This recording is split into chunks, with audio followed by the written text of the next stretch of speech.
Back sa aking YouTube channel. So ngayon ang ituturo ko po sa inyo guys kung paano ba natin malaman kung na-approve na ba ang ating request na free sample dito sa TikTok. Kung ikaw bago ka pa lang sa aking YouTube channel, please subscribe my YouTube channel and click mo yung notification bell para updated po kayo sa mga susunod na videos ko.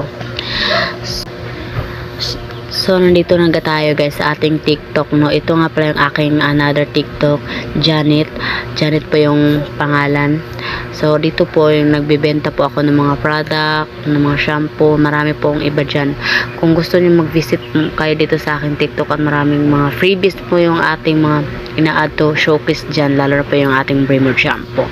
So, po-proceed na tayo guys. So, pagka punta po ninyo is pindutin lang po ninyo ang yellow basket. Pagka pindutin ng yellow basket, pindutin po ninyo yung arrow. Yung arrow dyan. Dito po makikita po natin dito yung in-approve ba or hindi in-approve ni seller. So, nag-update na kasi sila ng bago.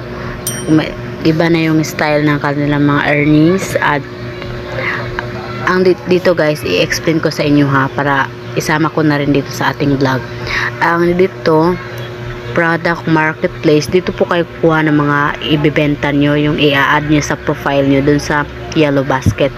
So dito po manage showcase. Kung meron mga items na walang available, so pwede nyo pong i-delete dyan sa manage showcase. Pagka pindot po ninyong manage showcase, so makikita po ninyo yung in-add nyo po na product. So, antayin lang po natin ang loading guys ha. Example, yan. So, kung mag-delete kayo ng isang product, so remove product. So, ganun lang po kabilis guys. Pag-remove ng product. Excuse me guys. So, dito naman po sa manage sample, ito na nga guys yung sinasabi ko kanina, no, manage samples. So pindutin lang po natin dyan. Dyan po natin makikita kung meron tayong mga product na kailangan kang videohan or natapos na natin sa pag-video. Dito po natin makikita lahat. So dito ordered, pindutin lang po natin yung ordered. Pagka pindot po natin, antay lang tayo konti. So dito po is excuse me dito po is ibig sabihin yung items na yan is na-approve na po yan ni seller. Itong ating ganito pong itsura kapag na-approve na guys, para mayroon po kayong idea. So na-approve na siya, ganito po yung kanyang itsura, no. Dapat request approved by seller, dapat na check na yan. Ibig sabihin is na-approve ni seller yung request natin na free sample. So i-recommenda ko din po sa inyo itong ating seller na mabait. Itong personal care store, mabilis lang po silang mag-approve ng mga mag-request sa kanilang free sample. So dito po, ito po is nag-aantay pa lang ako ng approval nitong aking request. So hindi pa sila nag-approve. So aantayin ko pa yan kapag mag-approve sila. So dito natin makikita lahat ang mga in-approve or hindi pa in-approve, decline, basta dito lahat. Ito po is in-approve din po ito sa akin, itong request ko. Ito po is Velvet Skincare ko. Kung gusto nyo rin po mag-affiliate sa kanila, ito po is hindi sila mga madamot ng free sample. So mag-request lang po kayo dyan. So dito po natin makikita ang needs content. Ibig sabihin, kailangan pa natin gawaan ng content ang mga product nila.